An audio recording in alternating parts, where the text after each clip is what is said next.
Drugs.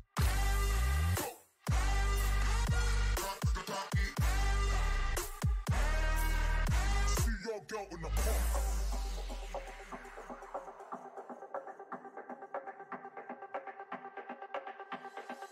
System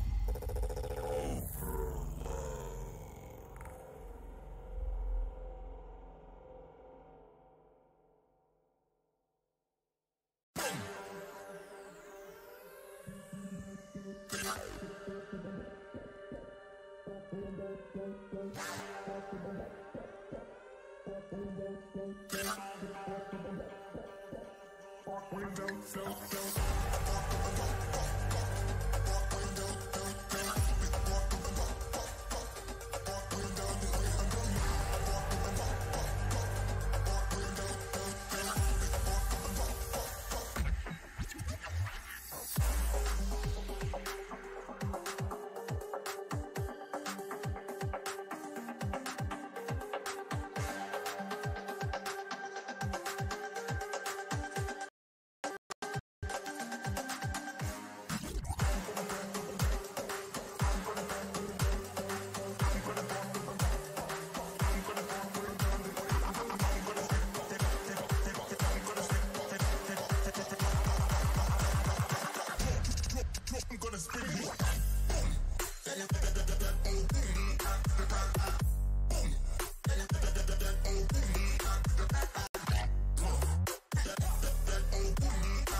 This is Sean O'Malley, and you're watching Full-Time MMA. Don't be a bagel-biting, bagel-bitch boy, bagel-bitch back.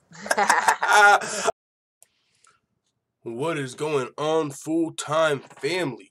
It's time to start the show. All right, desktop audio's off. We good? We good, everybody? All right.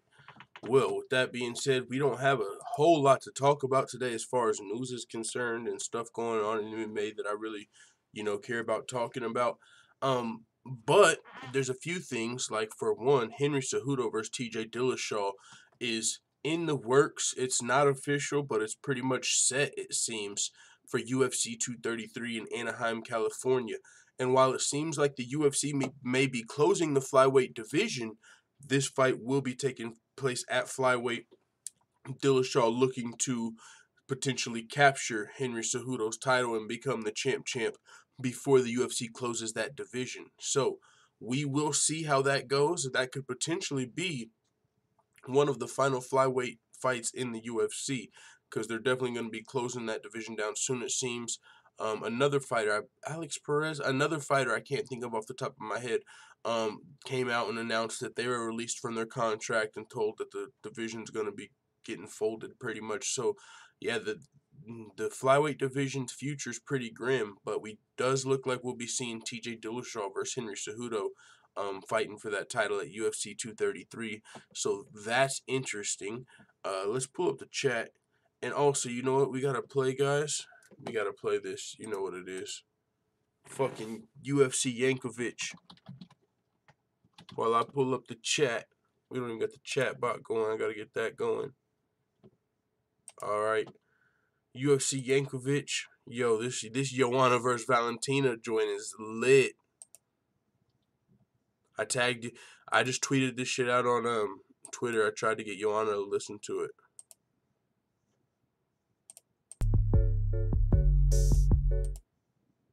Alright, here we go. Let me find the chat. Oh, wait, there's nothing on the screen right now? That's all good. Now we rocking. Where's the chat?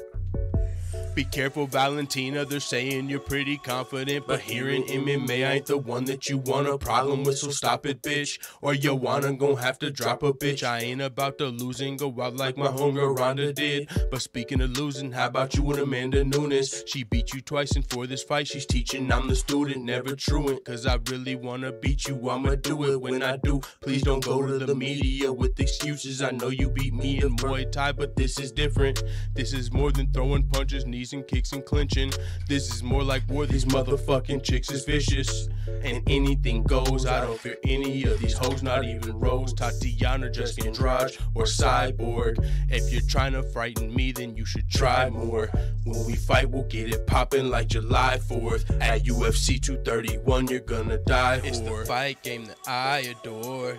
I gave up everything to fight these wars, to become the greatest fighter in the world. So I hope you get what you're paying for. Be careful with me. Hey, do you know who you're fighting? About my legacy, about my striking. You might beat these other girls around the world, but they ain't nothing like me. Be careful with me. Hey, hey. It's not a threat, it's a warning. Be careful with me. Yeah, I'm writing some bad words and your name on a water bottle. Be careful with me. Yo, be careful with me. Shout out to the Full-Time family. Be careful with me. Yo, that's one of my favorite ones. S motherfucking get it. Pooh Boy in the building. Benji in the building. Fat Ninja Flip. Killer Shamo, what's going on, brother? Stamina MC, London calling, Leon Dubison. And when the countdown was going, I see the $1.99 super chat from PK Boxing and MMA. Full-time salute. Yo, salute to PK Boxing and MMA. Chopped it up on the Mobcast on Thursday. Make sure you guys check out PK Boxing and MMA, man. We definitely got to talk about that Perry versus Cerrone fight today. I know PK's he's got Mike Perry knockout first round. tried to convince him otherwise. It's going to be a great fight. I think that's definitely the people's main event. I mean, but don't sleep on the main event. Yair Rodriguez versus Korean Zombie. That's going to be a fucking great fight. So we're just going to talk about a couple things, and then we're going to get this panel underway, man. Probably going to be only about an hour, hour and a half, because there's not too much to talk about, just a few things. So yeah, let's just check it out. Daniel Cormier hinting at Cain Velasquez's potential UFC return in 2019. This is what he had to say. He says, 2019, the return of the king. Heavyweights, get ready. Your belt is waiting for you, champ. Hashtag Bay Area's own heavyweight. We are AKA official Cain Velasquez. So maybe 2019, all that training that Cain Velasquez has been doing at the WWE Performance Institute will pay off in the UFC. You know what I'm saying? No, but Cain Velasquez does, if you follow his social media, appear to be gearing up for a WWE run. Maybe he's just having some fun there. You know, maybe it's for the future after the UFC. You know, Cain could definitely get a few more UFC fights in if he's healthy. I know we would love to see that. So, a couple of his teammates, you know, they're still optimistic about his UFC return. So, let's get it. 2019 might be the year. We do know that Daniel Cormier plans on retiring early 2019. So, once he gives that belt up, loses it, or vacates it, that'll make room for Cain Velasquez to come back to heavyweight. So, we will see 2019 DC hinting at Cain's return. Now we got Khabib's father and Artem Lobov shaking up in Dagestan. So, I mean, seems like everything's good on that front. Khabib's father went out, found Artem Lobov on the mountaintop, shook his horn, and now everything's all good. I don't even know what this shit says. I'm assuming it says Artem Lobov and my father met. My father shook his horn, and now we're good. No, but I thought that was funny. I seen that on Reddit. They said it was Artem Lobov and Khabib's father. Check that shit out. He's got a goat by the horns. So yeah, man. That was just a fun topic. But no, Joseph Benavidez rebooked against Alex Perez at the Tough 28 finale. Joseph Benavidez was supposed to be fighting Ray Borg tomorrow at UFC Denver. That fight, Ray Borg was pulled out due to an injury, which is unfortunate because I was looking forward to that fight. I wanted to see how Joseph Benavidez would look after that split decision loss to Sergio Pettis, but still we get to see him just a little bit later at the Tough 28 finale. And he's going to be taking on Alejandro Perez, or Alex Perez, not Alejandro Perez. And so, yeah, that's still going to be a good fight. Looking forward. I think Joseph Benavidez is one of the most underrated fighters in the UFC. First 29 pro fights, his only losses came to Demetrius Johnson and Dominic Cruz. Yeah, 2 GOATs. First 29 pro fights, only 2 GOATs beat this guy. 2 Artems. I mean, so that's pretty very impressive, and he's never talked about as one of the best fighters because he never actually got to hold the gold, so he's never really mentioned in the pound for pound list, or never was a champion. But boy, he's definitely a great fighter. 29 fights, he went 25-4, lost twice to Demetrius, twice to Dominic. Now in his most recent fight, he lost that split to Sergio, but now that ring rust might be shaking off, I think Joseph Benavidez is probably going to come back and beat somebody's ass. Thought it was going to be Ray Borg. It might be Alex Perez. We shall see. Maci Barber wants to fight Mackenzie Dern, who ducked her in the LFA, she says. She says, the person I want to fight is Mackenzie Dern, actually. She has the number 2 spot, and I'd like that spot. I feel like that's a great fight for me. That's a fight we're going to win. That's going to get me in the rankings, and then the next thing is to move up on through the rankings. Yo, I like this Maycee Barber chick. I'm looking forward to her fight this week. She's got her head on her shoulders, knows what she's looking forward to, and she's a hell of a fighter. She seems to be great with the media as well. Says she ducked me in LFA. When we were fighting in LFA, I was offered to fight her. I'm cold as a lion with no hair. If you ever see me fighting in the forest with a grizzly bear, help the bear! Yo, George Page with the $5 in the super chat. Thank you very much, brother. That is much appreciated. George Page. Thank you, man. Yeah, hopefully you'll hop on the panel too. We'll be doing that real soon. So it says, and I wanted to fight her. I was given the opportunity a second time, and she turned it down again. So I feel like now she can't run away. If she's in the UFC, we have to fight. Sounds good to me. I mean, shit. I wasn't really keeping up with either one of these girls in the LFA when they were there, but I'm aware of both of them now in the UFC. And Mackenzie Dern, man, she should be. I mean, clock's ticking. Well, where's she been at? Maybe she's, I don't know. It's been a while since her last fight, and you would think she kind of wanted to get back in there sooner rather than later and kind of erase the missing weight by 7 pounds out of people's mind a little bit. But I mean, it was a good performance as far as the fight is concerned. But yeah, where's Mackenzie Dern? When's she gonna book her next fight? I'm curious. Now, she said, to be honest, I feel like she hasn't fought anyone necessarily that has given her the matchup that she needs. She fought a lot of people who are going to give her the opportunity to go to the ground and put it in her favor. I'm not that fighter. I can fight standing up and fight on the ground. And yeah, it's a great matchup for me. So let's go, Maycee. I'm definitely looking forward to Maycee's fight tomorrow. She came off the Contender Series, had a great performance, and she's going to be fighting Hannah Cifers tomorrow at UFC Denver. So keep your eye on Maci Barber. Now, this is the fight card for tomorrow. We'll check out before we start sending out links. That's all I got as far as, shit that I was interested in the news. So this is the fight card. Main event, Korean Zombie Chan Sung Jung taking on Yair Rodriguez El Pantera in the main event. Yair Rodriguez stepping up on short notice. That's got me a little worried. I know he's a beast, you know what I'm saying? And his only fight that he looked terrible in was that one against Frankie Edgar. But Frankie Edgar is literally former champion, title challenger, top contender, a long time, like one of the best fighters in the fucking world. He could literally do that to just about anybody. So especially a prospect. Any prospect, yeah, you're fucking crazy. That's Frankie Edgar. So even though it didn't look good on Yair Rodriguez in that fight, I don't hold that against him too much. I still think he's got a lot of potential and he can definitely win some fights. But he's taking this fight on short notice against the Korean Zombie, which that's definitely a little dangerous. You know what I'm saying? Because Korean Zombie was preparing to fight Frankie Edgar. So I'm giving a little bit of an edge to Chan Sung Jung, but yeah, we'll talk about that on the panel. Donald Cerrone versus Mike Perry, Raquel Pennington, Jermaine Durandamy, Beneil Dariush versus a newcomer, Thiago Moises, who's been very active. But Beneil Dariush has more fights in the UFC than I'm pretty sure this dude has professional. Beneil Dariush, yeah, 1, 2, 3, 4, 5, 6, 7, 8, 9, 10, 11, 12, 13. He's got 13 fights in the UFC, and he's going against a dude with, 12 fights. So it's like, for me, if Beneil Dariush loses this fight, boy, that would be just a terrible look. That would be, like, as far as a professional fighter who's been in the UFC, this guy had a lot of potential. He hasn't been able to win some fights, but they've been really tough fights. There's a fight he was winning and got KO'd in the 3rd round. Like, the shit hasn't been going his way. But he's a world-class fighter.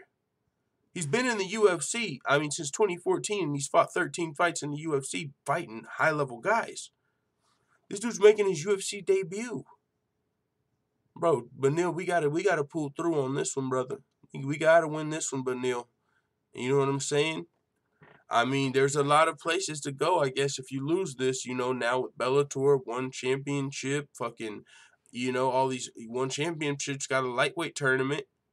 They're having with Eddie Alvarez, so LFA, like, there's a lot of places to go now if you do lose in the UFC, which is good for some of these fighters. But, boy, I would just think Beneil Dariush got to get this dubski. Maycee Barber taking on Hannah Cifers. And then the Violent Bob Ross, Luis Pena taking on Mike Trezano. Ashley Yoder, Amanda Cooper. Devante Smith, King Cage versus Julian Erosa. Man, keep your eye on Devante Smith. Young Thundercat, I'm telling you right now. Dangerous. Yeah, if you don't know who Devante is, you're going to like him. I'm telling you right now. If he gets a win, you're going to like him. You're either going to like him or you're going to hate him. You're going to love him or you're going to hate him. He's like he kind of reminds me a little bit of Felony Charles Bennett, but not a little less in the crazy way, but more with just a showman with the trash talk. I think he even does a damn backflip off the cage, but he's dangerous, legit wrestling, great skills, very, what's the word? You know, not bubbly, but he's always got a smile on, like charismatic. Got a lot of, you know what I'm saying? Like, just he's got that it factor. Now he's got to get the wins with it. But his only loss was a come-from-behind loss to John Gunther, a fight that he was dominating and I think could have been stopped, but it wasn't stopped, and so he potentially ran out of energy trying to stop the fight and lost in the 3rd round. But this kid is dope. I'm telling you, I watched his fight on the Contender Series, and I was like, yo, I like this guy. Now he's making his UFC debut, so I'm really looking forward to this just because I want to see where he can go. Now, if he loses his UFC debut, that's going to suck. But yeah, so some good fights. With that being said, that's really all I got. So what we're about to do is we're going to get the full-time family in here for the panel. And while I send out the links and pull it up, we got to play this song again. Y'all are probably going to hear this a lot leading up to UFC 231 because this is one of my favorite ones I've did in a while. And I don't know why, right? Because I don't, you know, it's kind of singy-ish. I'm going to send it to Stockton Slap, see what we can do. Touch it up with that auto-tune, you know what I'm saying? Pow! Little dash, can barely tell, but it sounds good. But this is one of my favorite ones. Let's get it.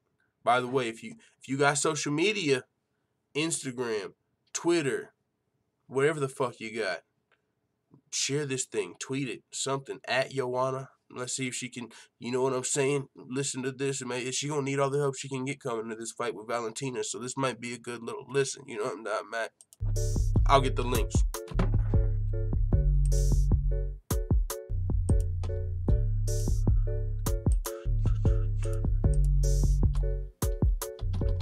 Be careful, Valentina, they're saying you're pretty confident, but here in MMA I ain't the one that you want a problem with, so stop it, bitch, or Joanna gon' have to drop a bitch. I ain't about to lose and go out like my homegirl Ronda did. But speaking of losing, how about you and Amanda Nunes? She beat you twice, and for this fight she's teaching I'm the student, never truant, cause I really wanna beat you, I'ma do it when I do. Please don't go to the media with excuses. I know you beat me in Muay Thai, but this is different. This is more than throwing punches, knees and kicks and clinching.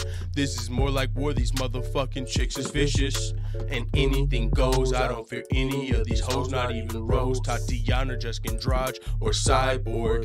If you're trying to frighten me, then you should try more. When we fight, we'll get it poppin' like July 4th. At UFC 231, you're gonna die, whore. It's the fight game that I adore. Hey. I gave up everything to fight these wars, to become the greatest fighter in the world. So I hope you get what you're paying for. Be careful with me. Do you know who you're fighting? About my legacy or about my striking? You might beat these other girls around the world, but they ain't nothing like me. Be careful with me. Hey, yeah. It's not a threat, it's a warning. Be careful with me. Yeah, I'm writing some bad words and your name on a water bottle. Be careful with me.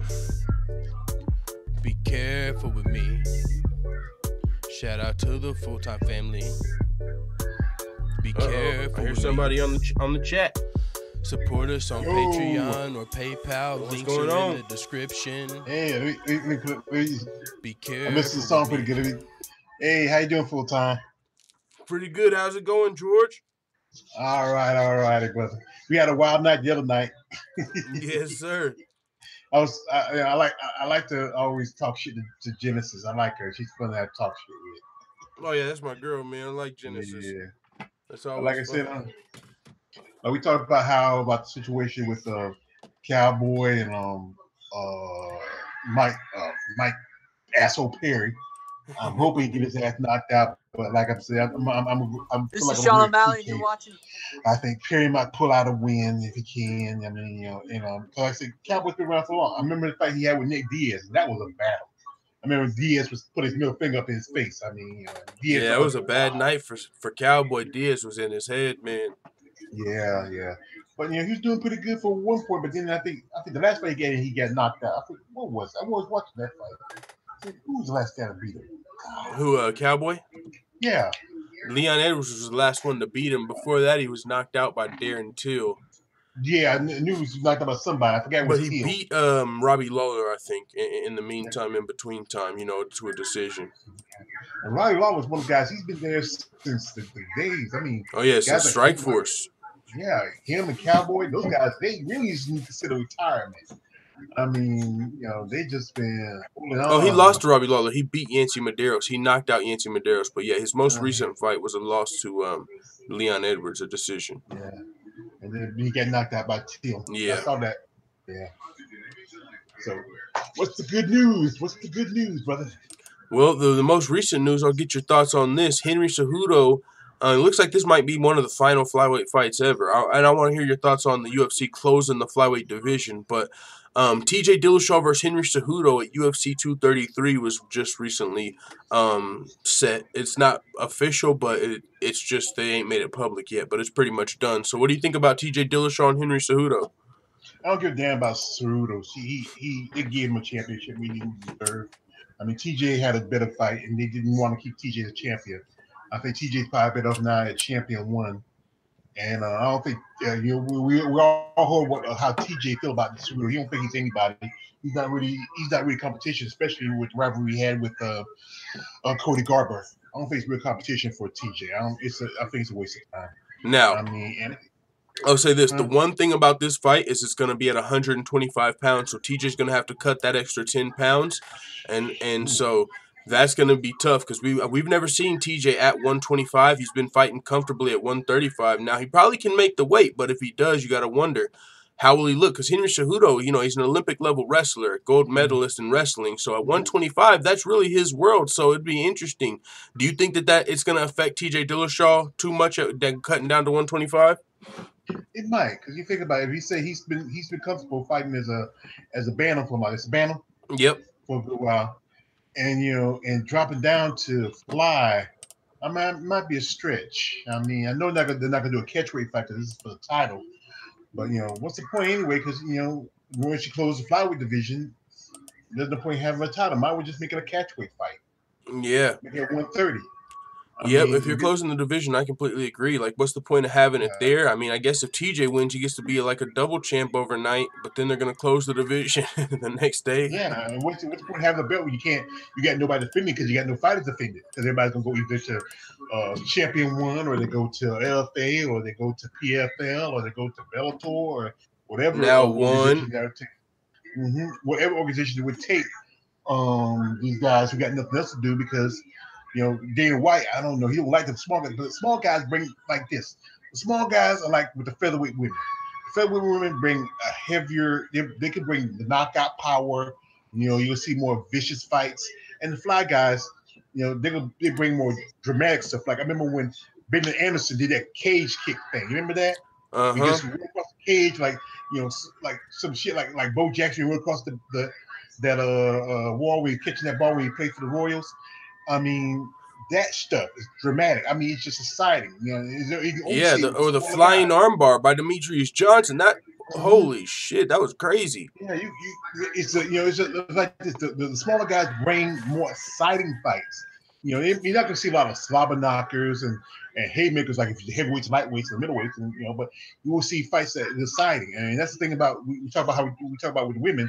Women may not bring a lot of, you have to see a knockouts like you have like with Andrade put KK to sleep or something like that, or something or what Rose did to Bojangles, but still you can see good fights, and that's the problem with Dana White. He does not, he caters too much to the main fan base instead of cater to everybody. There's people who like to see the fly guys. We get tired of seeing sometimes you see like that situation with Nagano and Derrick Lewis. That was that's almost like it was like Kimbo and Dada 5000 too. Exactly, and that's the heavyweight. So and that's the thing with heavyweight. Sometimes depending on the guy, they have a good workout, good condition. They can do pretty good, but it's just if you got guys like Derrick Lewis and maybe guys like who else? Travis Brown, a couple other guys who are just heavy. You just see these guys just knocking each other down and way on top of each other. I mean, those don't make great fights. It's kind of disappointing. Yeah, man. And there's finishes down there. Yeah, It's crazy. You know, one of the things people say is they feel like they can. Well, you know, they're too small. Like they're too short. Like, nah, I'm not buying that. Because if you're looking for finishes, if you're looking for technical skill, like you're gonna see the most of that at flyweight, and you're gonna see some spectacular finishes and just a lot of shit. So, I like the flyweights, and if the UFC is closing the division, I really think now that one picked up Demetrius Johnson, that they'll probably pick up a lot of those guys and. We'll probably fuck around and stay up till 4 in the morning watching a Demetrius Johnson Grand Prix one of these days. I think Ray Borg he'll probably go up if he don't leave. Because, you know, he had an injury right back. I mean, I wonder if you ever sue Conor for that shit with the dolly. I mean. No, Ray Borg wasn't. Michael Chiesa was the only one. Ray Borg, he didn't want to deal with all that. He said, you know, he kind of forgave Conor. His son, like he had a newborn son, and he had like some medical issues, and he had to go in for multiple surgeries. And he was like, you know, Conor's a father, and after what I'm going through, I'm just, you know, looking at him like a father. You know, and I'm happy he's got a healthy son he gets to go home to. I'm not even thinking about suing that man right now, you know. So tell you, fuck that. You use that money to pay for your baby stuff. Yeah, motherfucking right. Give me it. I need it. Yeah, what you talking about? You got the proper 12. You fought Khabib. You fought Mayweather. I ain't trying to make you broke. You got $100 million. Give me $500,000. Well, and you ain't even gonna feel it. Give the loot. Give the loot. Yeah, hey, $1 million will change my life, and it ain't even gonna scratch you. So, what's going on, man? You threw a dolly, and he scratched Ray's cornea. Ray Borg already, he already wears glasses, and he kind of scratched his cornea, so he's got a little bit of medical bills for himself, also. So, I mean, but you know, the possibility he might have did something on the side. You know, sometimes people don't tell you everything. Yeah, that's facts. Like half a meal or something like that. Yeah, that's for sure. It could have been, you know. Just a little small generous something, but for sure. Yeah, but like I say with this the Cejudo Dillashaw thing, anywhere shit. It's a waste of time. You're gonna have a guy who's a champion in one thing, and another champion. I mean, it should be like this. Cejudo should go up to his weight class and fight for the title, because you know, like I said before, he's gonna lose his division. His division is getting closed out. Yeah. So what the point to fight for the flyweight title, where you know you get Dillashaw, who's the bantamweight champion, you know, and no point you just throw that belt into the closet, the flyweight belt, because hey, unless they're gonna let him keep him, but you know, damn well he ain't gonna let nobody keep that belt. He probably put it somewhere in his a closet in his house somewhere, along with Brock Lesnar steroids.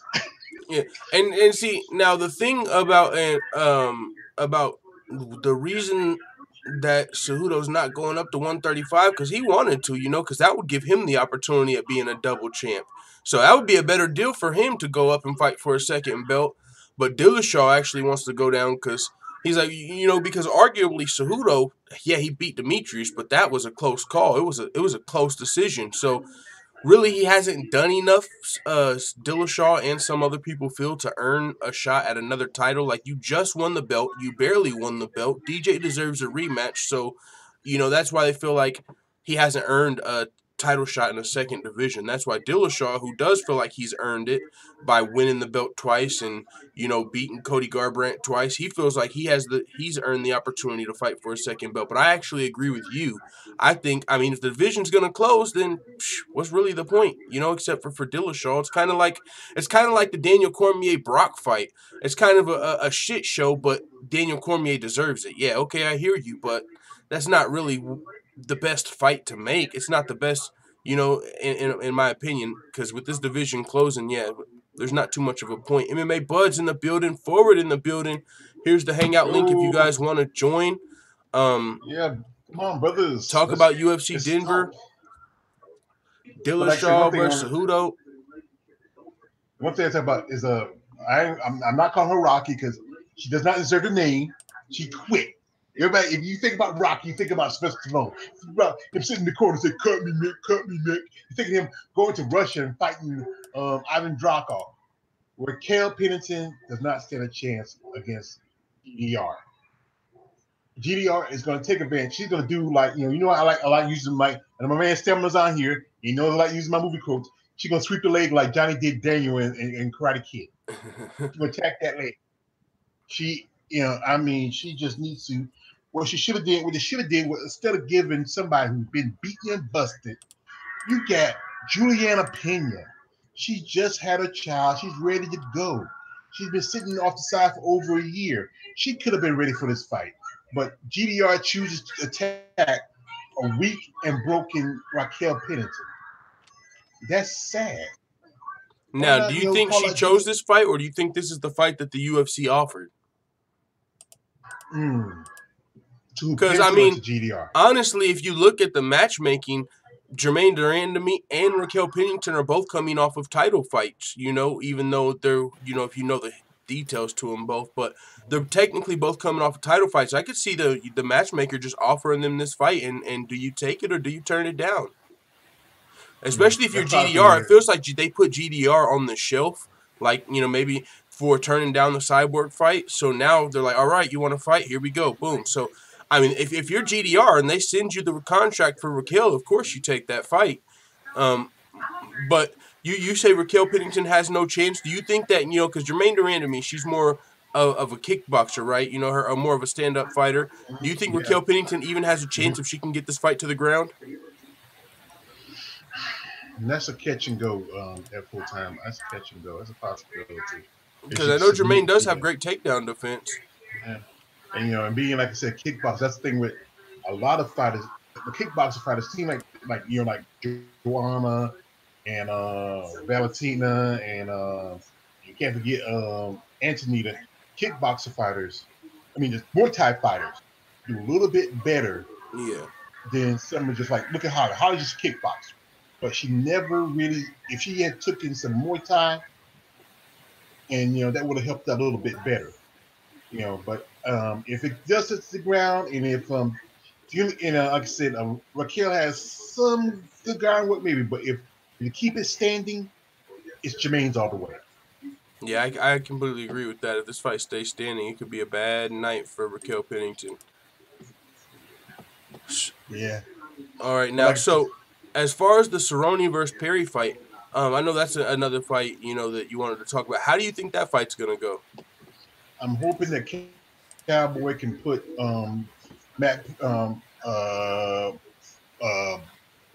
Platinum-less Perry out. But like I said, like, you know, Perry is younger. You know, he has his success. Cowboy, he has been a lot of wars. I'm seeing that he might push one more fight, and he might go ahead and think about retirement. If he can get past you know, Perry and put him out, then that's good. Can't, well, I'm sorry. I think you should go ahead and just call it as, you know what, this is my retirement. Put on your cowboy hat, wave it, and just ride off in the sunset. Okay, yeah, man. I think this is a fight Mike Perry. I really feel like Mike Perry has to win this fight in the first or the second round, because Donald Cerrone, even though he's been in a lot of wars and he's fought a lot of fights, man, he's got everything he needs to win this fight. I mean, he's got the better cardio. He's more, you know, he's a lot more technical than Mike Perry. Mike Perry's more of a knockout artist. If you can stay on the outside and pick him apart and just last until the second or third round, your chances to win or go drastically up. If the fight goes to the ground 100%, that's Donald Cerrone's advantage on the ground.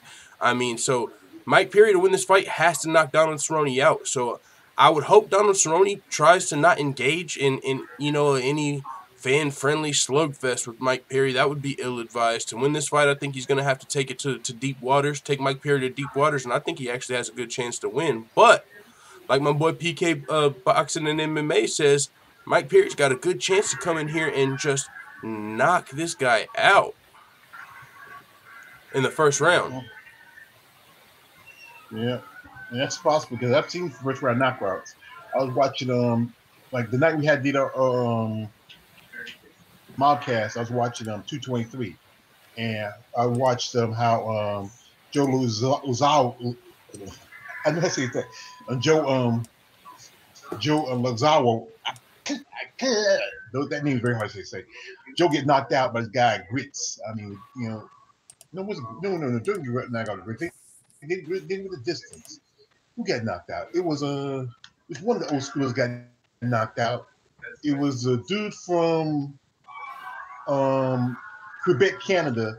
He knocked out this one dude, and it's like 53 minutes the first round. It was like a TKO continued with a liver chop. But Joe, what's the face was just getting beat down. You know, and that's the thing is he's one of those guys that's been there for a long time, and that's the thing. You have a guy who's maybe just a little younger, a little more hungry. It's just, you know, eventually happens. Yep. And I do think, man, even if Mike Perry loses tonight, like if this fight happened 1 year from now, like Mike Perry, he's going to become a way better fighter. I mean, even training with Jackson Wink, he really hasn't had a real fight team. And salute to CFR Sports. He pointed this out in the chat as well. And make sure you check out CFR Sports on YouTube as well, guys. He's definitely gets fighter interviews and does some dope content. He said Mike's getting a lot better since moving camps and all. He's got a legit fight team now, so he's working on his kickboxing more than just being a boxer. He's working on becoming a better striker. He's working on his takedown defense. He's working on his grappling, his jiu-jitsu more. So he's working on his entire fight game, and I think he's going to get way better. But I don't know if he's been there long enough to deal with the veteran Donald Cerrone tonight unless he's able to touch him on that chin. And Donald Cerrone could also knock Mike Perry out. He could definitely also knock Mike Perry out, like PK Boxing and MMA also pointed out. Donald Cerrone's got a great high kick that could fucking catch you. And boy, if he catches Mike Perry with one of those early in the fight, he could for sure put him down. So, what do you think now? Even now that the Korean Zombie's coming back, those 3 years he can hurt him, because I know he came back, he fought a while back, and you know he did pretty good, but you know still he knocked out Dennis Bermudez in the first round. Okay, so he fought Jose Aldo back in 2013. Then he had mandatory military service, and he was out for 4 years, 3.5 years. He comes back and fights Dennis Bermudez, knocks him out in the first round, and that was back in 2017. Now it's been about 1.5 years, but he had a fight scheduled, but his opponent was forced out of that fight. So he had a fight camp in between now and then, but yeah, he still hasn't been super active. But yeah, he still had a full fight camp, and Yair Rodriguez is coming in on somewhat short notice, so that's going to be tough for Yair Rodriguez. Mm-hmm. Yeah, that's another thing. You stop doing short notice stuff. You know, some fighters don't do too good. Like, remember when Andrews fought that guy in Brazil, and he was like a week. It was like a week short notice. Yeah, he fought Thiago Santos on short notice, I believe. But like I said, wait a minute. I got a little session. I'll be right back full time. Okay. All right. And talk to him, have a discussion. I'll be right back. I just got somebody to take it real quick. Okay, no problem. And if you can, in the meantime, mute your mic if there's gonna be anything in the background. But what's going on? Stamina. What's going on, King? Stamina MC, check. You got me? Yes, sir. You got any fights this week you're looking forward to on this card? You wanna talk about? Mike Perry versus Donald Cerrone, Korean Zombie, Yair Rodriguez. Let me look. Let me just bring up the fucking card so I can see what I'm talking about. And then we also got some fighters fighting off the Ultimate Fighter undefeated season. The Violent Bob Ross taking on Mike Trezano. That's going to be a fight I'm looking forward to. Maycee Barber making her UFC debut. She's been talking some good game coming into this fight. Definitely looking forward to see if she can back that up. Calling out Mackenzie Dern for ducking her ahead of this fight. Got our eyes set on that fight. I laughed at that. I did laugh at that. And I also laughed when she missed weight earlier. I was like, look at that. Look at that. Yeah, did Maycee Barber miss weight today? Only by half a pound. Okay. She got an extra hour and she came back on weight. But okay. She was all right. But yeah, top end of the card. I'm interested in the win or die of Yoda versus Cooper. I'm trying to see what Violent Bob Ross is about. Now he's been with AKA for a little bit. I think that could be interesting. For him to say that he was actually like the main lightweight guy for Khabib. That was interesting as fuck to me. And it's like, damn, he's gonna have gotten some looks from fucking, Makachev and all the rest of them cats. That I was like, okay, if he's as cerebral as a guy as I hope he is, he will have just bathed in greatness. Yeah, in that gym. I was like, fuck, okay, this could be very interesting. So yeah, that's cool. The Barber thing, I don't know, man. You know when you can just you see people like Adesanya actually. you look at a guy like Adesanya. Adesanya is cocky as a motherfucker, but even before you'd actually seen him do what it was that made him as cocky as he is, you kind of had, well, I personally had a sense of this comes from somewhere. Yeah. You know, even though I haven't seen it, it comes from somewhere. With Barber, I don't really get that. I feel like she's talking higher than her skill level actually is. Now, that's not based on as much because I ain't seen shit from her either, but it just doesn't feel as authentic. So I'm interested to see what she's about, but not for the same reasons. Yeah. I'm waiting for it to unravel because I don't really think she's that. I hear what you're saying, and I think she has a good chance to win this fight, and maybe even against Mackenzie Dern, but I don't see her right now. Like, once you get past Mackenzie Dern, once you get into the top 15 rankings, I don't know if she's ready for that because she's only 20 years old, you know? Mm-hmm. I mean, she's very young. She's a baby. Oh, yeah. She's a baby. I mean, even aside from that chick that she's fighting, this Hannah Cyphers, whatever it is, she was jelly out there today. She was so shook. I felt bad for her, just visibly shaking. Damn. Like this ain't even the big show. Like, you can't be like this now. They just pluck her from the regionals or what? I don't know. Yeah, and it was crazy. She's got more pro fights. She's 8-2, so she's got 10 fights. But she also had 5 amateur fights where she went 4-1. So she's got some experience. Maybe just not on a show this big. I remember there's an actor I used to know. He talked about when he was doing stage. One thing he knew, even though he was a good actor, he hit the stage. He usually had to throw up, and usually that helps him out. And I know fighters sometimes. There's fighters that were like before the fight they will puke, and once they get the nerves up, they're fine. Now, Barber, if she can really prove herself, then she can climb up. I think they might put her against somebody, but with Mackenzie Dern, I see her fighting Courtney Casey. That's gonna be her next opponent. Her and Courtney Casey's gonna fight. Okay. Because that's the only way I can see. Because I don't think there's anybody else other than maybe Angela Hill. That'd be too much of an easy job for her. And they're not gonna put up against, most definitely not, Nina Ansaroff or any other the top 15 to top 10 strawweights.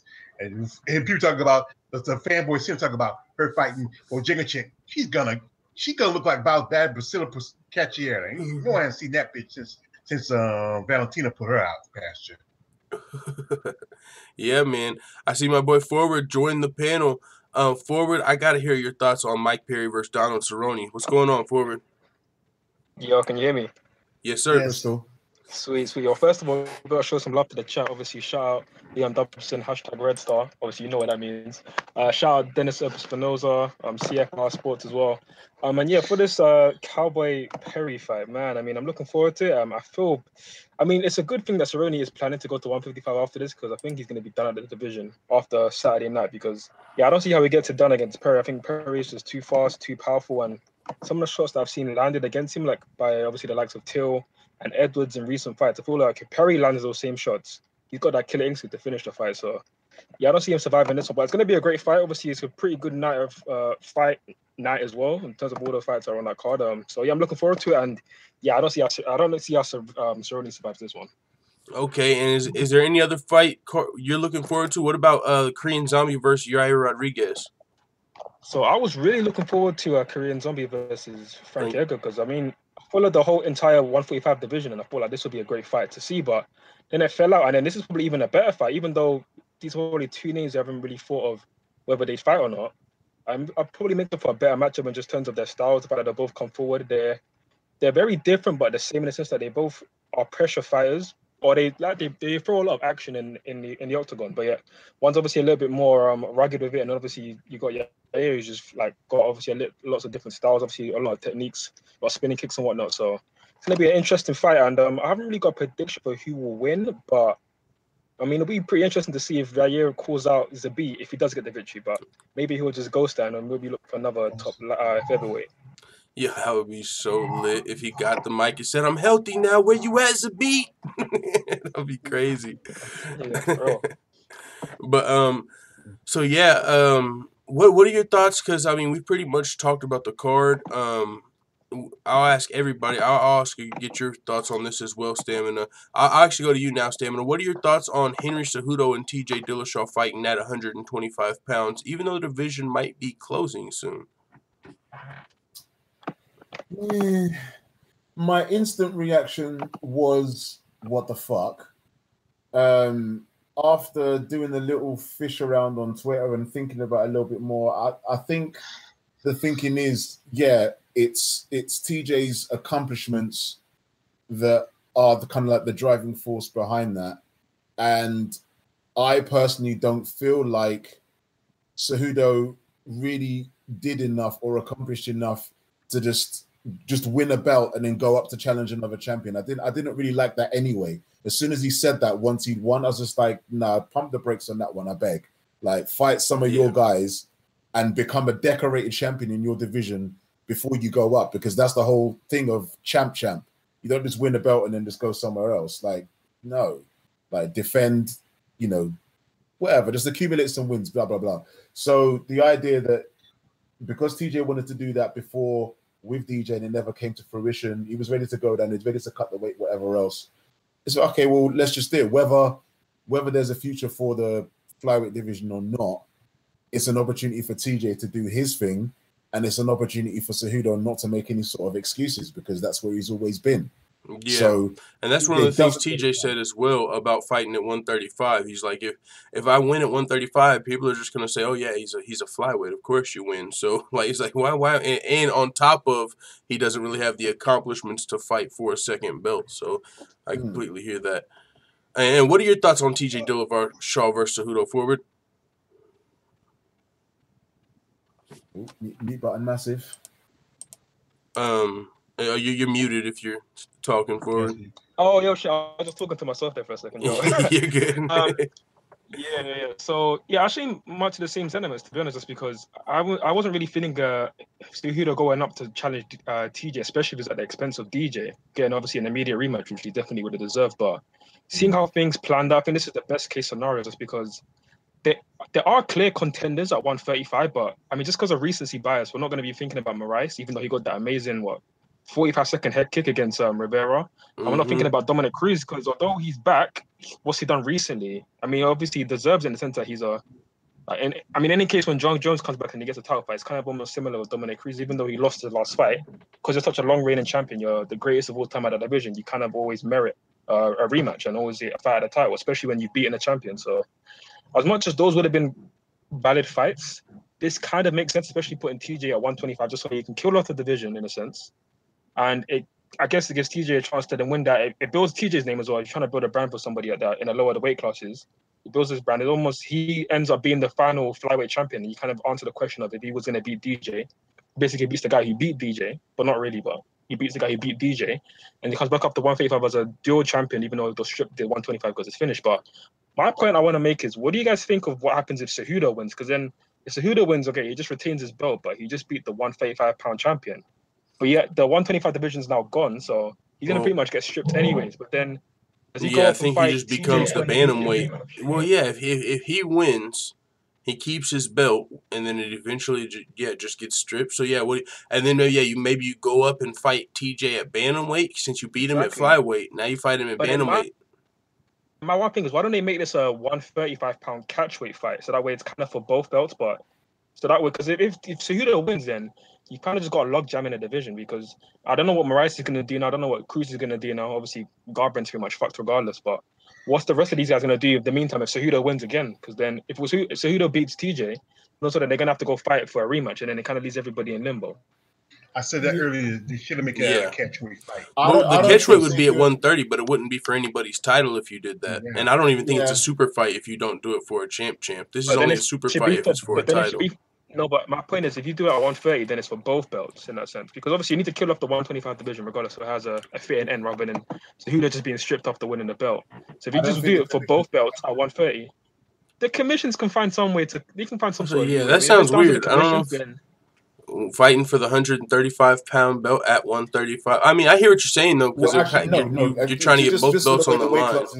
Sorry to cut you, but just because of the way the weight classes are, the bantamweight belt can't be on the line at 130 because that's just where it is. That's what I'm thinking. And the 125, same thing. But yeah, I mean, if Cejudo were to win, what do you think would happen for stamina? Like, what happens if Cejudo wins at 125? If Cejudo wins, nothing really happens. Because fight TJ again at 135? Well, again, yes, but not immediately. Not unless, like, there's some kind of, like, contentious kind of judgment decision or whatever else. Unless it's arguably something that people really want to see, because you can't really even say that people really want to see TJ fight Cejudo. Like, this is more of an industry thing rather than a fan thing. People don't really care about this fight like that. So the idea that they would want to see it twice in quick succession, nah. Yeah, unless something goes wrong, then maybe Cejudo will get like a nod in regards to fighting at 135. Could you imagine?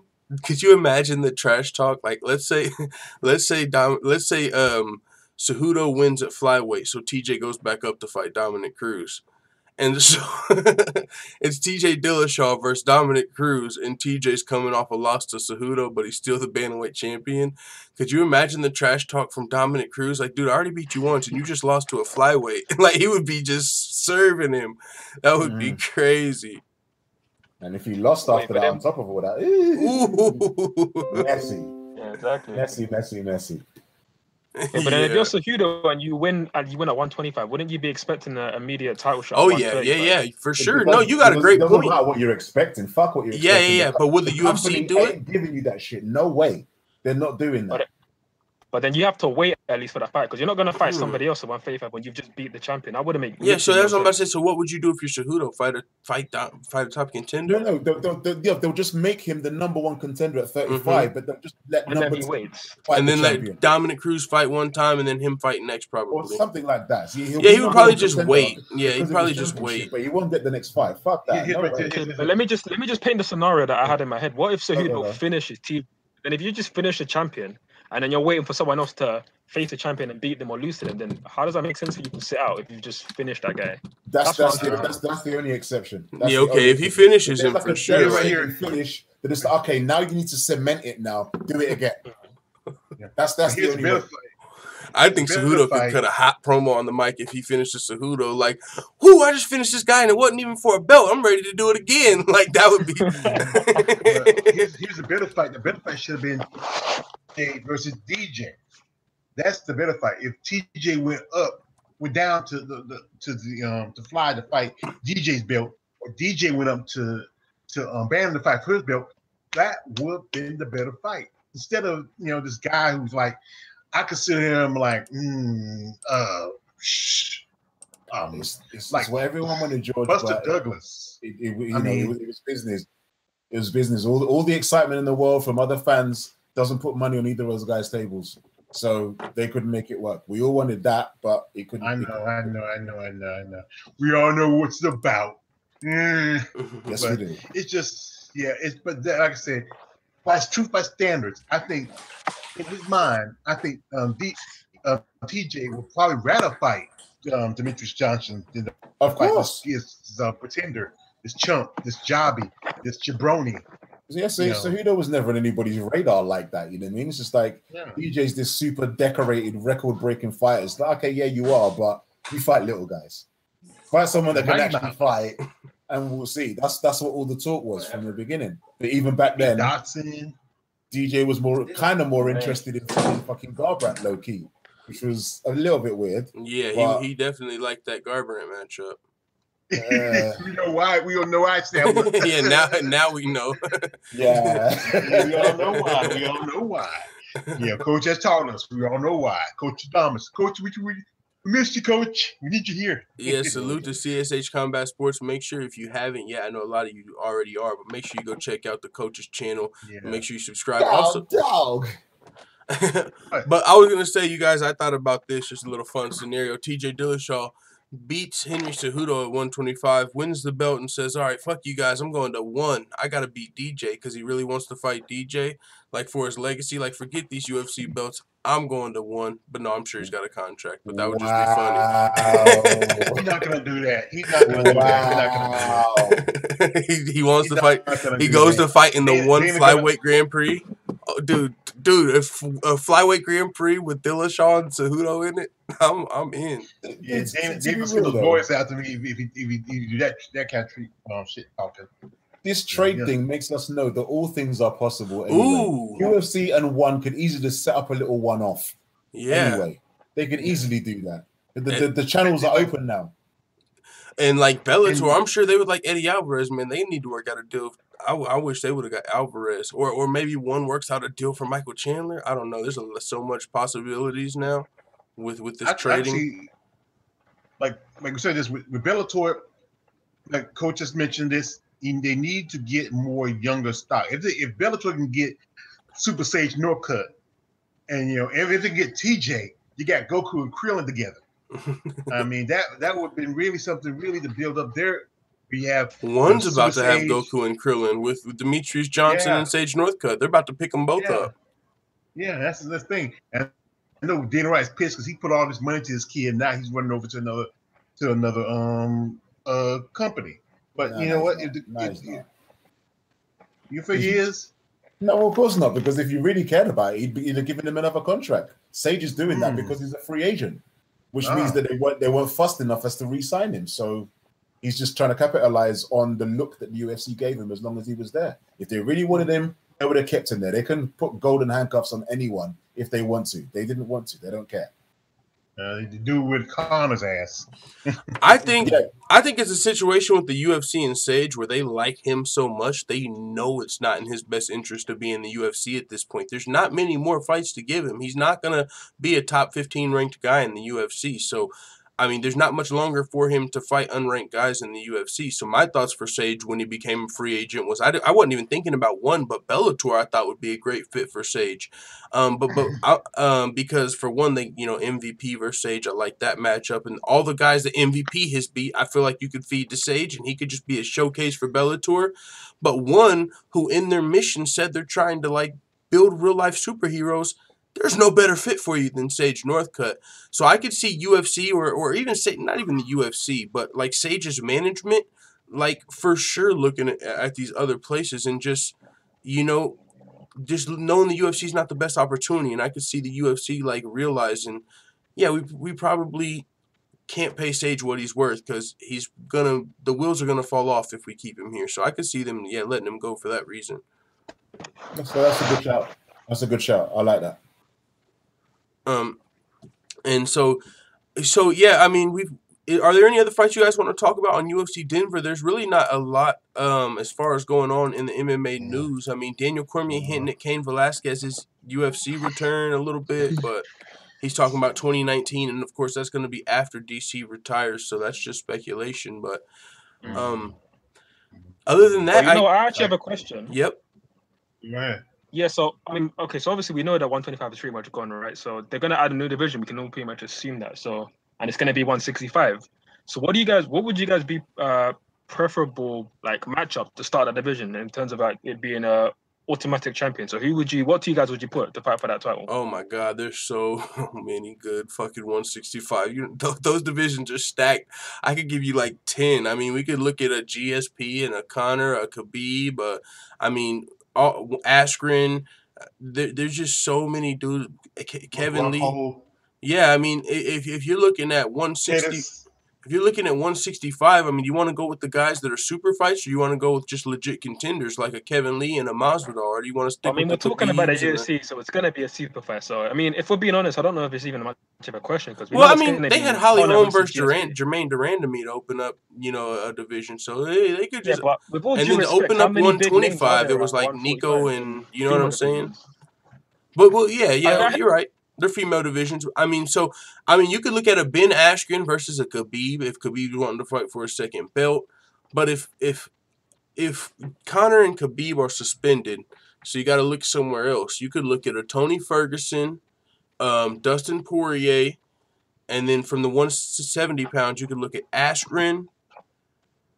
So either Askren versus Poirier or Ferguson maybe, or Kevin Lee. I'll tell you one thing. Ferguson's not moving. Okay. He's not doing it. He's not. Well, actually, he has talked about he won the Ultimate Fighter at 170 and has talked about after he wins the title going up, but he might want to stay in place to fight for that title next. But Ferguson has definitely talked about going up to 170 when he's done it at 155. Yeah, no doubt. But until he gets the strap at 155, he's not I hear what going you're in. saying. No way. He's going to finish business. What about Justin Gaethje? Gaethje, yeah, he just got that first round knockout. He's definitely a fighter that people would look forward to, but and that would be definitely a fun fight. But I think a guy like a Dustin Poirier has done more right now to probably deserve that title shot with the fucking Warriors, the murderer's row he's went through in his last few fights with the Eddie Alvarez and even the win over Gaethje. So I think Dustin Poirier would get it before Gaethje, and they've already fought, so you can't really look at Poirier versus Gaethje. So maybe a Poirier versus Askren, that's something that might that'd be good for a 165 title. Mm-hmm. Or another guy from 170 maybe, if not Poirier, Askren versus, not Till. He's not making 165. No, Jesus. Oh my god! Oh my god! He's the male version of Mackenzie Dern. Don't be like that. Come on, have some respect for my boy. You talking about Dern? You talking about Dern Till? I'm being disrespectful. Let me be disrespectful. George Page. I'm so disrespectful. You talking about Dern Till? Yeah, that'd be a nice couple. She can see you the translator when you go on a date. No, actually, he speaks Portuguese, so they don't need one. So I think he does have a girlfriend. No, he does. He does. He definitely does. He's got children. Yeah, he does. But he doesn't care about them. Yeah, exactly. Who cared about all that? Who cared about it? Well, like 165, that's really you might want to say that's really a stat division. And that's a division that don't really need any real help. Let's pull up the UFC rankings. Remember, just had the Ultimate Fighter where they had the undefeated lightweights, and he's added some more to it. And we need any more. Just whatever's left over can go to one FC and Bellator. I mean, those guys, the guys that didn't get contracts, the guys who went to the open tryouts, should try out their chances with those fighting groups. We got MMA buds in the building. Also, Leon Doubleson. Salute to the family. Yo, so I was going to ask you guys' thoughts on this, so I'll start with somebody new. Leon Doubleson, what are your thoughts on the UFC closing the flyweight division potentially?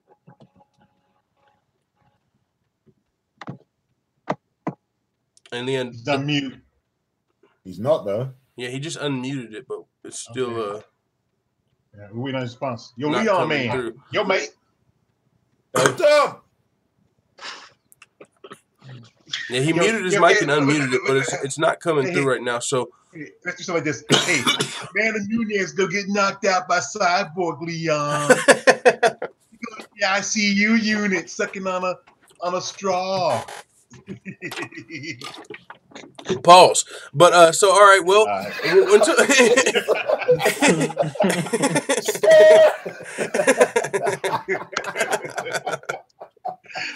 so in the meantime, in between time, I'll go to you, MMA buds, with the same question. What are your thoughts on the UFC closing the flyweight division?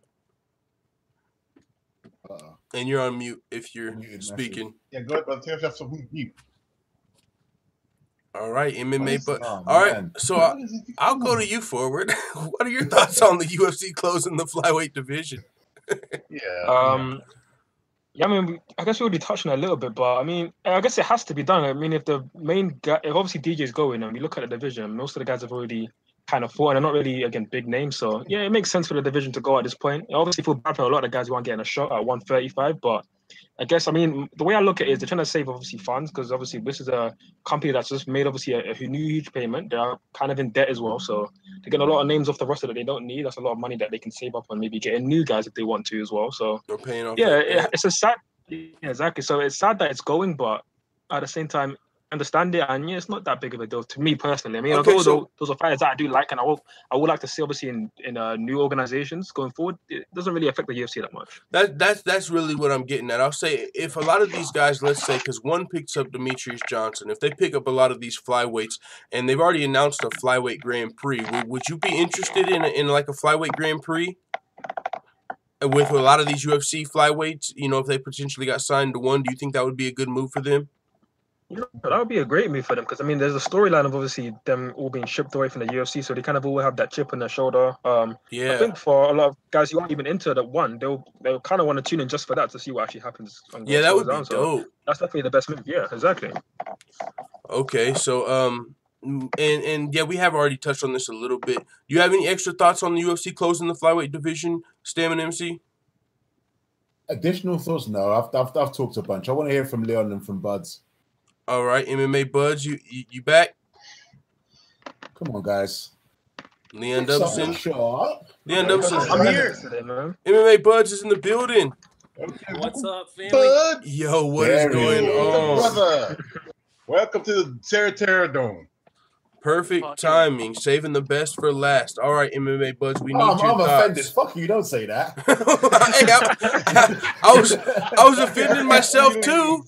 Oh, you know, it's all of us. You know what I'm saying? It's more of a compliment, nothing personal. Don't take it so hard. Come on. Yeah, nothing personal.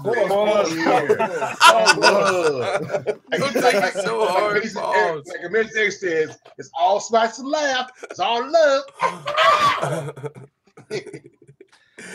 Yo, that's not what I meant. But what I meant is one of our best guests came on the show last.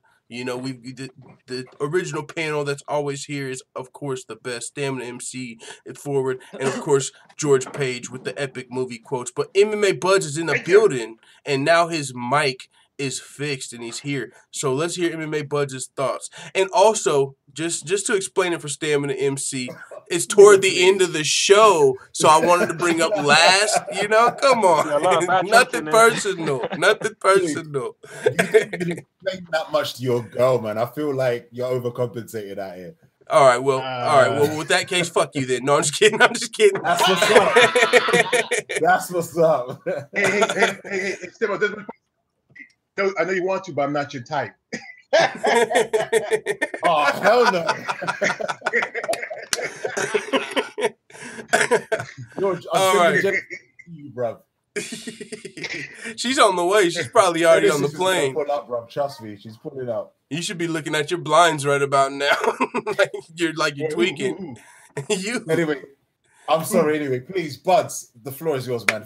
Forget all of us. Do your thing. Yeah. We just had fun, man. Go ahead. Well, much love to everybody out there. All the love to you, brother, and the family, man. Where do you want me to start? Should we start we're talking about 125s right now. I mean, for so many reasons, I agree with everyone in their comments. Number one, if you're a champion and you want a super fight, let's see some defenses under your belt, man. Like, I was never okay with TJ versus DJ because he had never defended the belt or anything like that. More Cruz versus DJ was the super fight. So whenever TJ starts talking about it, I feel a little off. But with that being said, TJ lost that split decision to Dominic Cruz and then basically went and fought guys that could have been title defenses at that point in time. So TJ getting this super fight makes a lot of sense. And then another thing I'll say is, you know, we pretty much know the writing's on the wall for 125s. And are we just going to cap it off with some random fight out there? Or are we going to have the last 125-pound fight as a super fight, maybe towards the top of a card down in California? That seems like a smart play on the UFC's part. At least if you're going to get rid of it, let's cap it off with a bang. Yeah, and there's a few flyweight fights scheduled, and I don't know if there's any scheduled after that, but if so, yeah, I think that should be the last flyweight fight, like with the bang, like you said, no little random fights after that for no reason. What they should have did was have the rematch between Cejudo and TJ. That should have kept it off. That is what's going on. Oh, you mean DJ? You mean DJ? Okay, I hear what you're saying. Yeah, DJ and and Cejudo. That should have capped it off. Not this one, because you got one guy who's technically in a different weight class coming down to fight this other guy. We should fight the guy who was the champion if you can give Joanna a second shot, you can give Conor a second shot. You can give Rousey a second shot. I mean, why not? Now, I'll explain this. No. Hold on, George. I'll say this. No, DJ was going to get an immediate rematch for one. It's just he was injured. He said himself, like, I'm going to be out for a while, so I'm fine with him defending the belt, fighting TJ, fighting whoever's next, because I want to be 100% when I come back for the title, and I don't even want to fight until I'm definitely 100%. So DJ himself said he's going to be out for a while, and he was cool with Cejudo fighting somebody else in the meantime. And I would say this, too, as far as capping the division off with DJ versus Cejudo. What happens if DJ wins his belt back? You know, like, I don't know if you can really just shut the division on Demetrius Johnson as easy. You know, I don't know, maybe because of his legacy as far as having that record and stuff. But one thing I'll ask this, I'll ask it to you, Forward. What do you think about Demetrius Johnson's legacy as a flyweight in the UFC if they close this division? His legacy as just a flyweight or as a UFC fighter in general? You could say just as a fighter in general. I mean, because he's gonna be, in the UFC even, he's gonna have that record, but of a division that doesn't exist. I mean, so just in general, what do you think it means?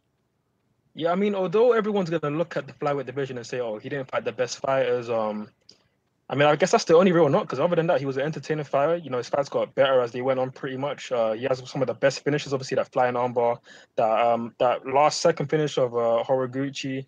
Even even his rematch against Dodson. So obviously Dodson, the first fight, didn't go his way that much. He came through obviously a tough fight. And the second fight, he shows that he has that ring IQ, that fight IQ to be able to dominate a second fight in a rematch. So he showed a lot of impressive things. I think he's got the second most title wins in over the entire UFC history, behind George St. Pierre. So again, I think you have to put him in maybe your top, at least at your top 5 in terms of the best fighters to ever do in the UFC. So again, he's got an amazing resume, a legacy that was always going to stand the test of time. And certainly one of my favorite fighters of all time as well. Yeah, I think that definitely will reign true for the hardcore fans, but I kind of do fear as time goes on, especially when new fans come and people are like, so wait, who is this Demetrius? He was the champion of what? Like what? Like but still, I mean, who knows? Maybe this division gets reintroduced in the future. I think at the same time, I'm sorry to cut in, but I think at the same time, I feel like this is a case where his story will almost get better with time. I think this story will age, just because obviously the talk now was all about, oh, he doesn't sell that much. Oh, people aren't tuning into his fights. People, just because he looks so small, people can beat him up. I mean, that's all bullshit, right? But yeah, I mean, think about it in 2-3 years' time, when people forget about all the talk of obviously sales and all that crap, right? When obviously the ESPN deal was going to be fully in flow, people are going to be looking about, oh, look at these amazing finishes. Look at that amazing run. No one can ever compete with that run. Or how did that run end? It ended with a split decision that people even think that. I think the legacy will always. I think it'll always be there, and especially with hardcores. But I'm just saying, like, if you look at it, there's even a lot of hardcores that feel like there's not a lot of talent in the 125-pound division, regardless of sales. Like, they feel like they would say, okay, yeah, Demetrius or DJ has all these title defenses, but who's he beating? He's beating a bunch of flyweights. Yeah. You know, the flyweights, even with the hardcores, they don't have the best. Like, there's a select few like you and like me. I think the flyweights are a lot of the best fighters in the world. I think even was going to be fighting tomorrow, Joseph Benavidez is very underrated. A lot of these flyweights are, but I just don't feel like they get the best reputation. I mean, and I do like what you said, though. I do like what you said as far as if once this money era is done and people don't care as much about how much you can sell, people will look back. There's a possibility people look back and say, yo, look at this guy. He was getting great finishes, one of the best fighters in the world. The only thing people held against him was he didn't sell. Like, who cares? And it could age well, but also with the division closing, like if the division stayed here and Demetrius lost his belt, I could see that happening. People looking back and saying, yo, look at DJ and what he did. But my thoughts are with the division closing. People are going, oh, yeah, he was the champ, but like the division doesn't even exist anymore. But I do like what you had to say, though. Yeah, I mean, one final point I do want to make is I do take into account, obviously, the level of fighters. And again, I do agree that a lot of the guys at 125 are grossly underrated. But I mean, at the same time, I do take into account that he is top 5. But I mean, let's say this title defense record, so 12 title defenses in a row. If that was at lightweight, he would be undisputably the GOAT of all time just because of the level of fighters. So I think it does take into account, but it doesn't obviously completely disregard everything that he's done. It's still an amazing legacy that will, again, stand the test of time. Okay. And I'll get your thoughts on that as well, MMA Buds. What are your thoughts on Demetrius Johnson's legacy as a flyweight, even if the UFC closes their flyweight division? DJ is going to go down as the flyweight king. He will always be remembered as the flyweight king.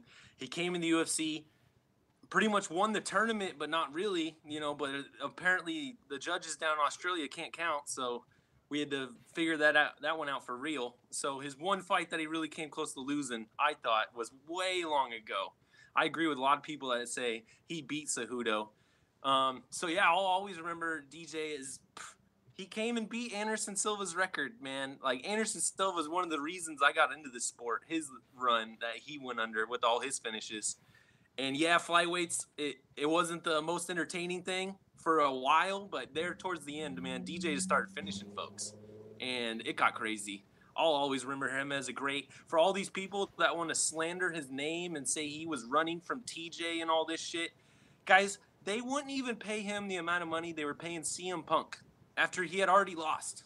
Like, that's all he wanted was fucking CM Punk money, the greatest of all time. And to that point, it's funny. Dana White came out and said, the fans never respected DJ. Like, you guys, I don't feel like you guys, if you guys respected him enough, for one, you might not have traded him. For two, you probably would have gave him the money he asked for at some point.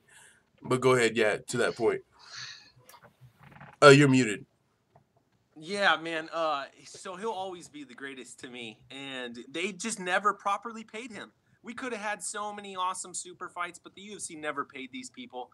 I don't know. They're the best out there. There's no other MMA promotion that does it better. So I can hate on them all I want, but I'll watch the most top-notch card from some other promotion, and that's as good as a Fight Pass card for the UFC. So I don't know. I can hate all I want there. So I'll always remember DJ as a great, though. And that's the reason why Leslie Smith was trying to create a union, because of shit that the UFCs do, not paying fighters for their time, not giving them benefits for when they get sick or hurt. I mean, that's what you're trying to do, but they didn't want to do because they worry about the money. But that's the point. You worry about the short time stuff. The long time thing is going to affect you later on. And I mean, and the opportunities to have real money for real fights. I mean, these guys are the ones who are going out there taking chances, not the Sean Shelby's, not the Dana Whites, not the Scott Cookers, not any of these other owners and executives. These guys are going to end up someday, look what goes out. You got Rocky Pennington. She got a bad leg. You got people like Justin Gaethje. He might be one day going to have some brain trauma. Look at Max Holloway. Now, he was in and out. Look at Betch Correia.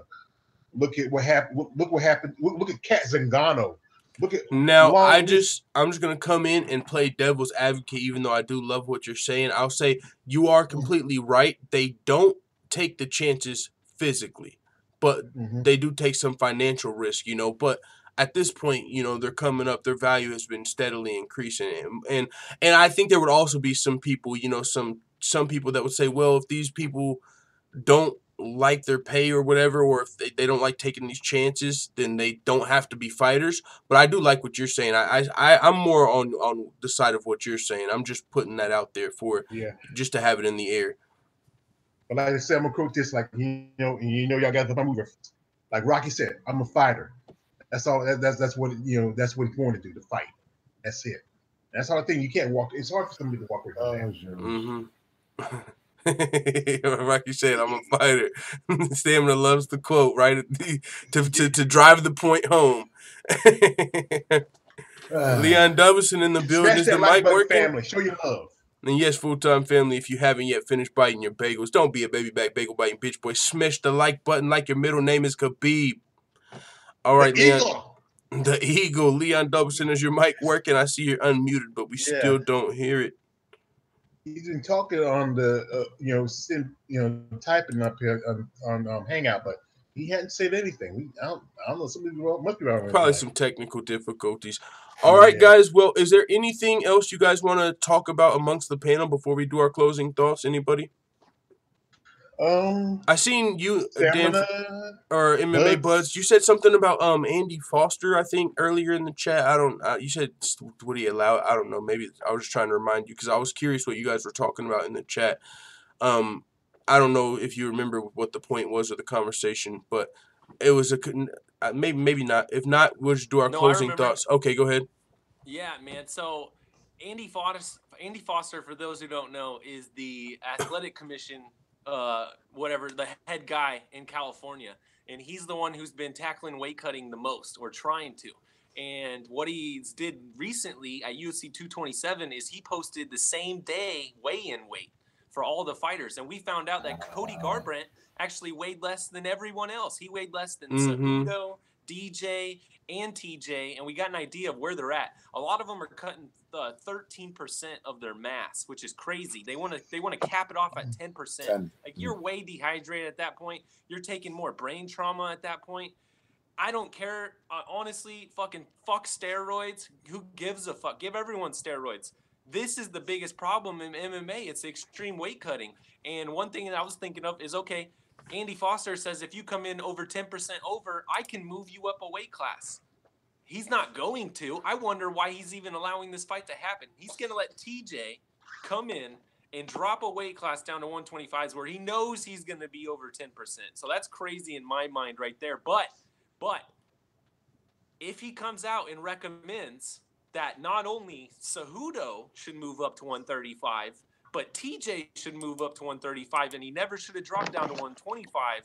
That's a way for the UFC to fold up the division and be like, you know what? It was just best for all of our fighters. So that's a crazy scenario that I see. Why this is going down in California is a big thing in my mind. Closing thoughts, though, man. Cain Velasquez is a free agent out there. I don't know if he's a free agent, but word on the street is the UFC is shopping his contract. Cain Velasquez's contract's for sale. I don't know what the hell that means. I know he's managed by CAA, which is the direct competitor to Endeavor. You got to take that into mind. And I don't know, DC and Cain are in the same division. Maybe they just want to see what he's worth, but this is fucking. You guys said it before, man. You know, one championship in UFC doing this deal that opens up so many possibilities. One-offs over here, one-offs over there, and now that they're shopping Cain's contract, like, who else is for sale? In the Endeavor age, I don't know if we're gonna sit guys on the shelf just so other promotions can't grow anymore. I think that's money on the shelf that they see, and so they just want to get that value. So, man, it's a crazy time in MMA. If you guys missed it, one championship this morning was awesome. Gary Tonin got a victory. Kevin Bellingham took out Bibiano Fernandez, and that was a great freaking fight. Definitely worth watching. And then ACB's on tomorrow before UFC Denver. So everyone should remember that shit. Yeah, make sure you guys check out MMA Bud's channel. He does live fight reactions for all of those cards he just talked about, as well as even the UFC events, the prelims, and everything. And he also covers MMA news, and it's always good to have you on the panel. So thanks for the thoughts and for coming on the panel. MMA Bud, salute to you. And we'll go to George Page next, brother. What's your closing thoughts? Well, Bud talk about the weight thing. If you know full time and scammer, I'm a fan of bodybuilding, and that's the one issue about bodybuilding. Try to cut weight, and that muscle is dehydration is one of the biggest dangers for a bodybuilder when they try to cut weight. And if anything, they should be very careful. Very careful when you try to get below the human amount of body weight of your BMI, especially for the women. Now, my final thoughts is that this Cejudo Dillashaw thing is BS. What's the point of having a title fight when you got a division that's going to be closed? That's a waste of time. Should have just make it just tell Cejudo, hey, you're going up to Bantam, you're going to fight for the title, and that's it, and be done with that. No, he would have liked that. I think they would have had to tell TJ, hey, he's fighting you for the title, and that's it. Yeah, but by the way, that'd be a better fight. And then with Peg Pennington, as I call her, this fight is I'm most definitely gonna see if she can get GDR down. Good luck to her, but I think she's gonna be put out. I think we might see another quit on the stool. Ashley Yoda, good luck to her. ABC, she's out. Cowboy, put Mike Perry's ass to sleep. I'm not going to see the fight because I'll be working that night at the club. I work at the club, so I'm probably DVRing because it's going to be on, I think, FS1 or FS2. Okay, well, thanks for coming on the panel, George Page. It's always great to have you on. That's right. We'll see you next panel. And we'll move to you next, Forward. What's your closing thoughts, brother? I just want to touch on one thing that MMA Bud said about obviously Cain Velasquez, and I've seen reports on it, and I do feel like there's a truth in obviously them putting out just to see what his value is in the market. But ultimately, I feel like he will resign, especially once DC retires. And I feel like the fight everybody wants to see, and I feel we will see 2019 will be obviously Jones versus Velasquez, and I feel that's a fight everybody we all need to see just for the landscape of the heavyweight division to find out who actually is the best guy in the world. Because ultimately, even though DC is the champion, we know he's not really the baddest man on the planet because he's beaten twice, and even himself says that Kane's actually the baddest man on the planet. Well, how about we see those guys actually fight? That's what I really want to see. And yeah, my actual closing thoughts, I kind of want to pose this question to everybody. What do you guys think about Israel Adesanya? Obviously, my boy, I know I've had him up a lot for a little while. Obviously, Darren too as well. But what do you guys think about his chances of actually winning the belt? And what guy do you think gives him the most problems in the division? Don Jones' little cousin? Yeah. Hashtag non-Jones. That's what he was putting before the fight. He didn't like the comparisons. But yeah, I'll give you my thoughts. I think as far as becoming a champion, I think he's got a great chance. I mean, there's only a couple guys I think that could give him a bad matchup. I even like his chances. I would love to see him against Whitaker or Gastelum. I wouldn't even say those are terrible matchups for him. I would just like the only guy that I would like to see, I think would be the toughest test. And even though he just probably lost his chance at the fight, but I think he's probably everybody's toughest test in the division is Weidman. But since he just lost, maybe I would like to see Adesanya. I mean, if you're just looking for his toughest test, maybe Yoel Romero, maybe. Oh hell no! So that's why I got cut and I just say that's the fight I don't want to see. I don't Yeah, that's what I'm saying. That's probably his toughest test, but I think he can probably beat anyone else. I really believe he's got a good chance of being the champion. Yeah, same. My dad's actually calling me, so I'm gonna have to peace out, guys. Okay. But hey, I love talking to you guys. Hopefully we can get one on Sunday as well. And Yes, sir. Take care, guys. Look forward later. Peace out, brother. All right, and Stamina MC, we'll get your closing thoughts next.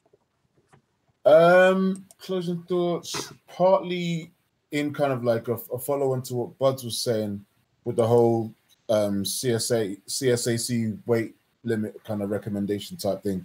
My understanding of that from the reading that I did was that at least at this stage, because they're the only ones who have as detailed and as thorough an implementation of rulings with regard to weight, that for now they're only going to be doing, as he said, recommendations as to what a fighter should or shouldn't do. If they come over the 10% or whatever, they'll advise that they go up a weight class, but they'll only insist upon it after maybe 2 or 3 actual infractions at that weight class. If they prove to be ridiculously dehydrated, or if they miss weight a bunch of times or whatever else, they'll be like, okay, no, you actually need to go up now. But they can't do that just yet because they're the only fucking ones that are doing it that diligently, if nothing else. But what I wanted to say off the back of that, for the flip side of that, which I was going to throw out to everybody, but there is no everybody anymore, was what are people's thoughts on the whole missing weight thing and people's just how much of not a big deal it actually ends up being, and just how commonplace it is, and that the percentage of the purse isn't a sufficient deterrent for people.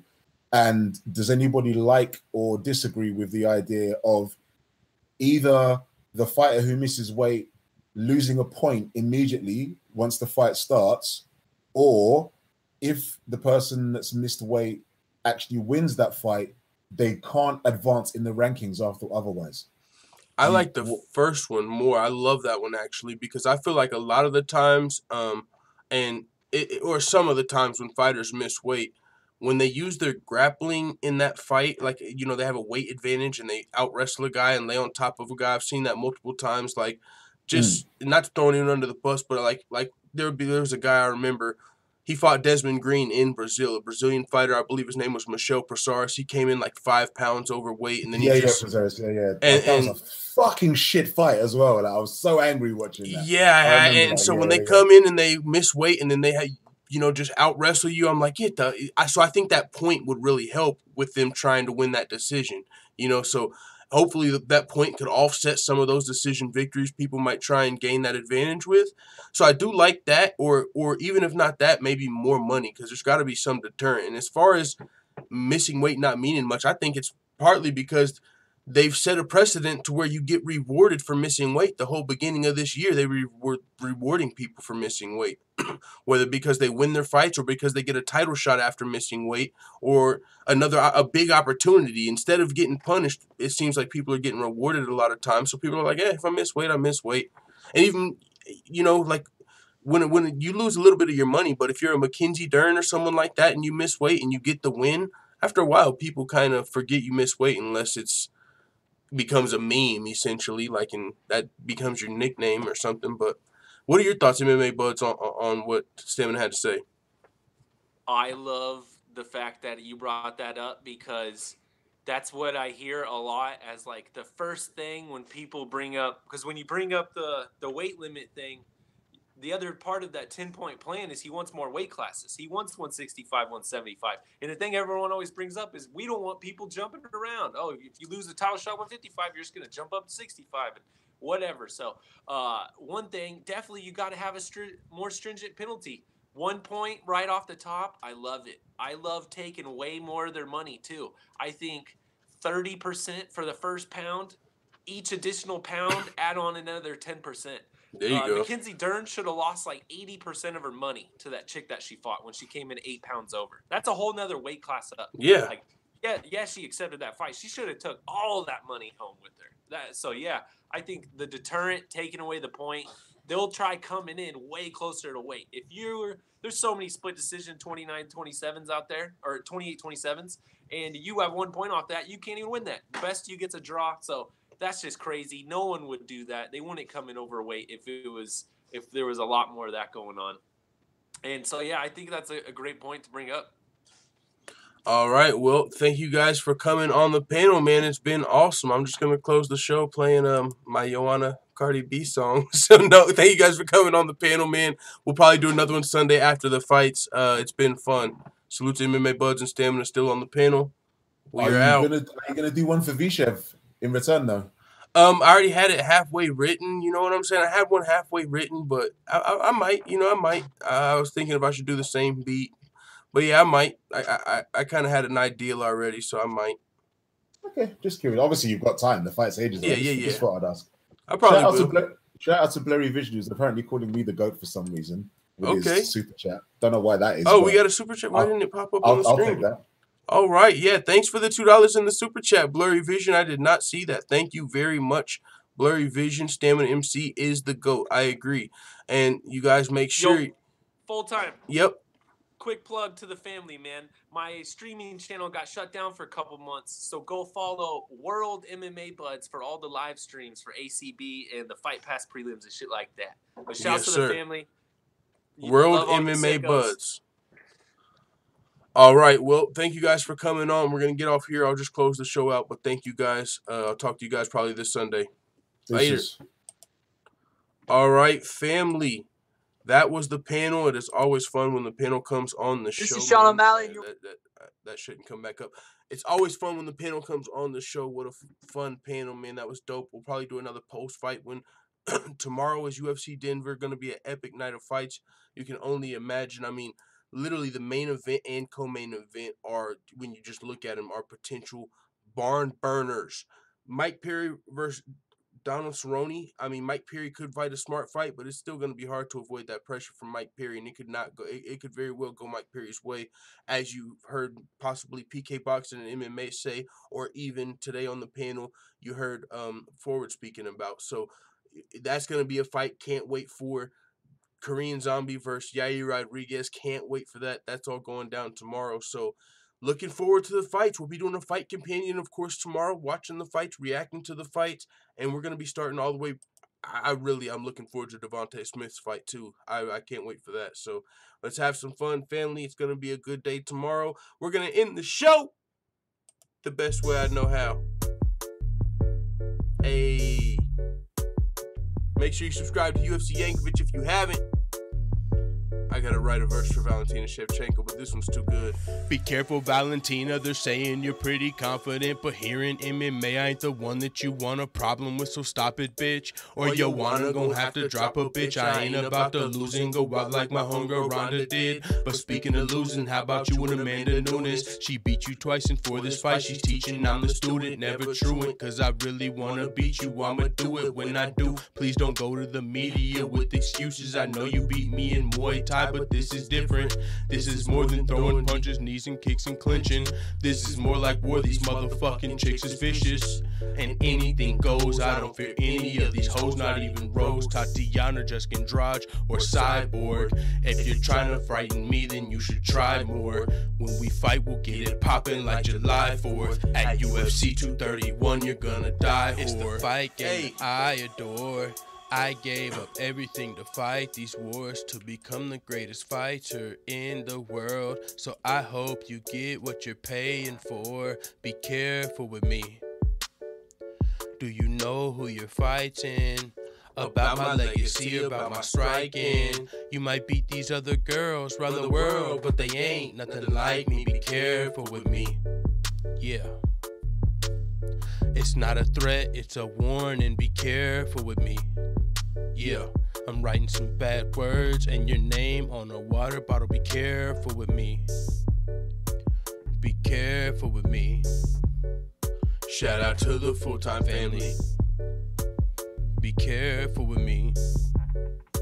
Support us on Patreon or PayPal. Links are in the description. Be careful with me.